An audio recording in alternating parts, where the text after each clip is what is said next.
வணக்கம் சார். வணக்கம்லாம் இருக்கட்டும். என்ன கிஃப்ட் வாங்கிட்டு வந்த அத முதல்ல கொடு.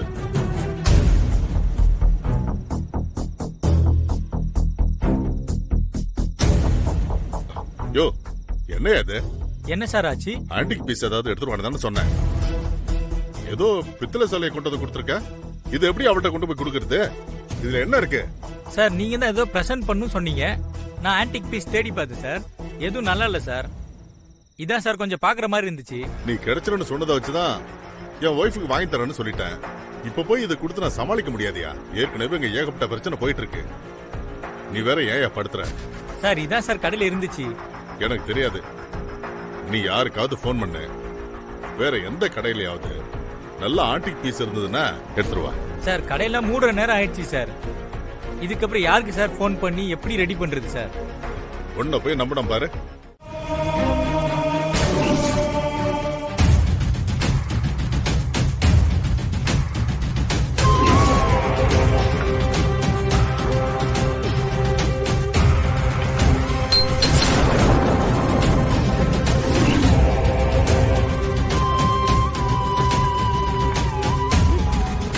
என்ன ஏதோ மஞ்சள் துணி சுத்தி இருக்கு?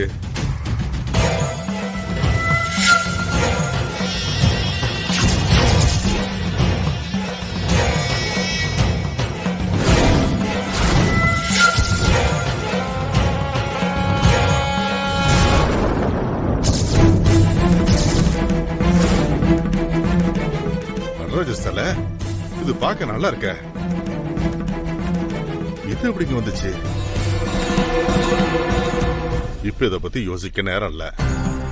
முதல்ல இதை லீலாவதிட்ட கொடுத்து சமாதானப்படுத்தணும்.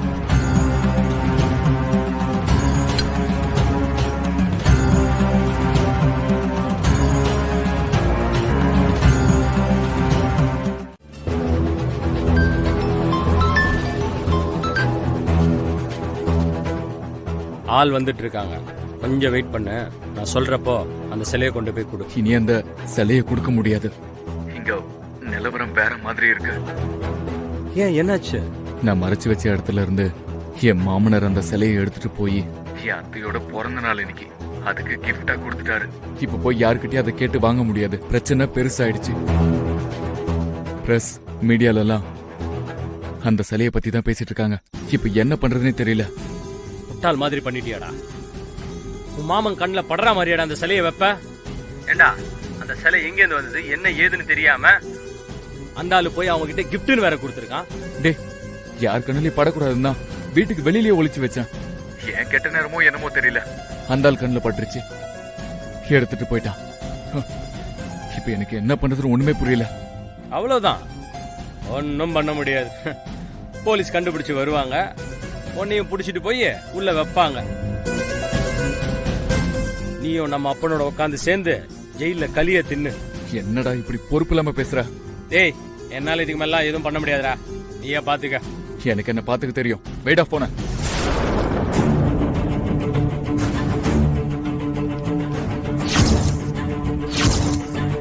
இந்த சிலையை கண்டுபிடித்து தருவோருக்கு பல லட்சம் ரூபாய் சன்மானம் வழங்கப்படும் என தமிழக அரசால் அறிவிக்கப்பட்டுள்ளது.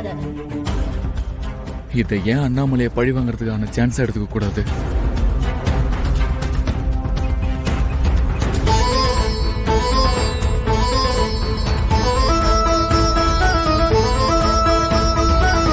சார், போலீஸ் ஹெட் குவார்டர்ஸ் தானே? ஆமா சார், சொல்லுங்க சார்.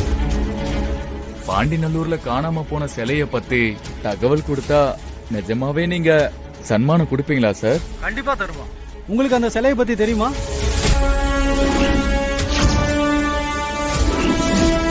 நீங்க சொன்ன சிலை இப்ப எங்க இருக்குன்னு மட்டும் எனக்கு தெரியும் சார். சொன்னா நீங்க சன்மானம் தரீங்களோ இல்லையோ, நீங்க அவங்களுக்கு பிடிப்பீங்களா? நிச்சயமா, யாரா இருந்தாலும் தண்டனை உறுதிங்க. யாருன்னு சொல்லுங்க. இந்த சொசைட்டிலே பெரிய குடும்பமா இருந்தாலும் உங்களால போய் அரெஸ்ட் பண்ண முடியுமா? கண்டிப்பா பண்ணலாங்க. இதுக்கு பின்னாடி எவ்வளவு பெரிய ஆள் இருந்தாலும் நாங்க சும்மா விட மாட்டோம். அது அந்த ஃபேமஸான அண்ணாமலை சில்க்ஸ் தெரியுமா? ஆமா தெரியும். அந்த சில்க்ஸ் ஓனர் அண்ணாமலையோட வீட்டுல தான் அந்த சிலை இருக்கு. இப்ப நீங்க போனா கூட அந்த சிலையோட சேர்த்து அந்த அண்ணாமலையும் அரெஸ்ட் பண்ணலாம். அவங்க தான் இதுக்கு காரணம். மட்டன் சுக்கா, நண்டு. ஐயோ, இவ்ளோ டிஷ்ஷா? எப்போ இதெல்லாம் பண்ணீங்க? அத்தை, ஸ்கிரிப்ட் எழுதி முடிச்சதுக்கு அப்புறம் எங்களுக்கு வேற என்ன வேலை இருந்துச்சு, இததான் செஞ்சுட்டு இருந்தோம். பார்க்கவே சூப்பரா இருக்கு. நான் சாப்பிட்டு பாக்குறேன். வாவ், சூப்பரா இருக்கு. உனக்கு பிடிச்சிருக்கு, ஓகே. அத்தைக்கு பிடிக்குமா? அதெல்லாம் பெரியமாக்கு ரொம்ப பிடிக்கும். ஏன் வேலையாட்கள்லாம் இன்னைக்கு வரலையா? எல்லாத்தையும் நாம தான் பண்ணணுமா? இது நம்ம குடும்பம். அவங்களுக்கு கொஞ்சம் ரெஸ்ட் கொடுத்துட்டு நாமளே எல்லா வேலையும் செஞ்சு சாப்பிடலான்னு தான் அவங்களெல்லாம் வரவேண்டான்னு சொல்லிட்டேங்கா. இவன் நல்ல பேர் வாங்குறதுக்காக நம்மள போட்டு வேலை வாங்கிட்டு இருக்கா. சரி, நீங்க எல்லாம் சாப்பிடுங்க, நான் அப்படியே கிளம்புறேன். ஆஹா, இருங்க, சாப்பிட்டு போலாம். இல்ல, நீங்க எல்லாம் சாப்பிடுங்க, எனக்கு நேரம் ஆயிடுச்சு.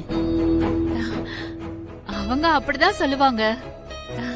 நீங்க எல்லாத்தையும் ரெடி பண்ணுங்க. நான் இவங்களுக்கு வீட்டை சுத்தி காமிச்சிட்டு கூட்டிட்டு வந்துடுறேன். வாங்க போயிட்டு வாங்க, அதுக்குள்ள எல்லாம் ரெடி ஆயிடும். போங்க. வாங்க.